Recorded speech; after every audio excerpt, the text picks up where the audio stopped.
Yes, people, what's going on? It's creamslice. Welcome back to the channel. Look, I cannot hold this back. This build is still crap, guys. I'm not even joking. As you can see here, I've just finished the weekly master, which is at 1840. I'm currently 1759, something ridiculous like that. Thank you for the lads who I ran with. You did an amazing job, but this build is crap, guys. Void 3.0, the gyrfalcons has just had an update this season and it is better than ever, and especially with the new fragments that we've got, takes it to a whole nother level. And not to mention, guys, the exotic we are running, it is a ruinous effigy, guys. Basically what we're going to be doing with this build, we're going to be going invis. We've got infinity volatile, we're using the artifact mod for extra volatile, we're suppressing everything, we're draining everything's life force. We are just using the sphere to slam down and make void explosion. We're doing infinity finishes, which is going to give us a reserved overshield, give us all of our weapons a massive damage buff to us and our allies. And the great thing about when you do a finisher when you're in Viz is you get an overshield that you can deploy the next time that you dodge. Honestly, I was surprised myself. I thought, how am I going to get close to targets with a ruinous effigy? But every time you get a kill, when you just come out of your dodge and you kill something with a ruinous effigy, you're going to go in Viz.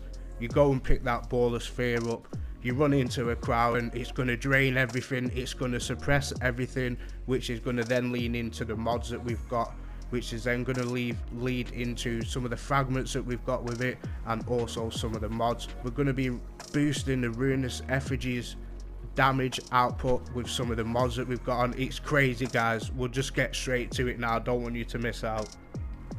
We've got stylish executioner. Defeating a weakened, suppressed or volatile target grants invisibility and true sight. So what I want you to remember is we're going to be going in Viz all the time and getting volatile. Where this shines is a ruinous effigy. So every time you get a kill and you pick up the sphere and you hold block near an enemy, it's going to suppress your enemies, right?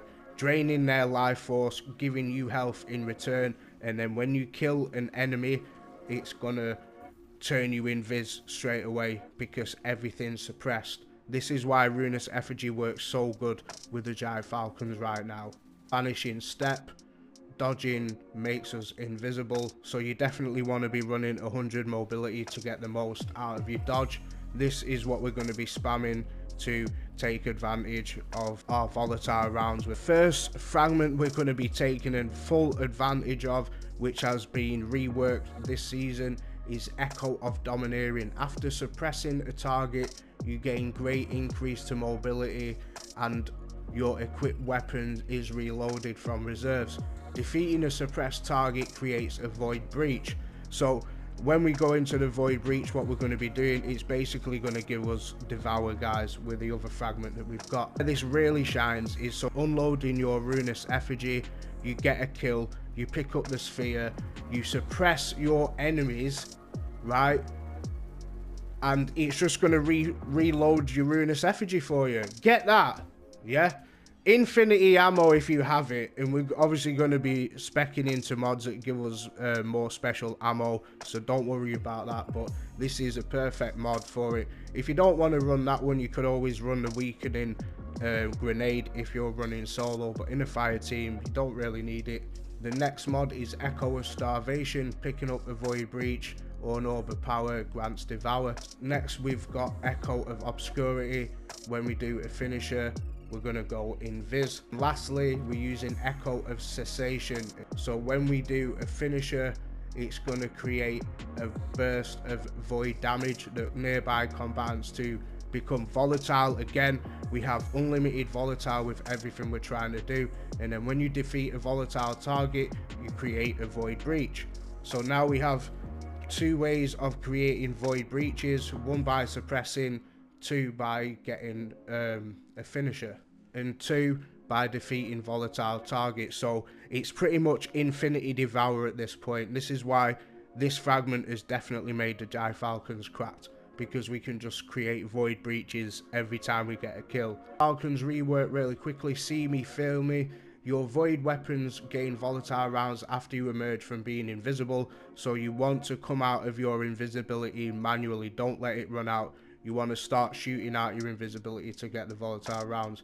When you're invisible and you defeat a combatant while using a finisher, all of your weapons gain a bonus damage. You and your nearby allies gain an overshield and improved class ability, so we're constantly having our dodge up. These reserves overshield can be deployed using your class ability. What will happen when you get a kill when you're invisible, it will keep the overshield at the bottom of your corner. Then all you do is do a dodge when you're in a tight position and it will throw that overshield on you straight away. Firstly, before we get into the character customization screen, what I want to kind of let you guys know is that we pretty much have all champions covered with this build, okay? So if we look here, overload champions, void suppression effects, stun overload champions, guys. So this is why the ruinous effigy works perfectly with what we're trying to do in harder content. So all we do, we get a kill, and then all you're going to do, you're going to hold your block near an overload champion and it's going to stun your overload champion. And then we have barrier champions covered because we're always going to have volatile rounds up. The synergy is on point. I've got special ammo finder, so increases our drop rate for special ammo for the ruinous effigy. Then we have void siphon, rapid void weapon, final blows creating orb of power, so this will feed into what we're trying to do with the weapon damage for ruinous effigy. Also, it will grant us devour. We've got firepower on there, grenade final blows create orbs of power, heavy-handed, our powered melee final blows create orbs of power, focusing strike grants class ability energy when you cause damage with your melee. And then down here we are double stacking charged up, so we can hold more stacks of armor charge. And then we're going to be using void weapon surge on both of these, so this will give us nearly a 20%, I think it's just over 20% damage increase with our void weapons. And then we have recuperation, so when we pick up an orb of power we refill our health. Distribution down at the bottom reduces all of our ability cooldown when we're using our class ability, so we pretty much have our dodge up all the time, so it's a pretty much infinity loop of abilities as well. Then we've got the proximity ward. When we're doing a finisher, we're getting that powerful overshield with your finisher, which will still store your other deployed finisher from the gyrfalcons.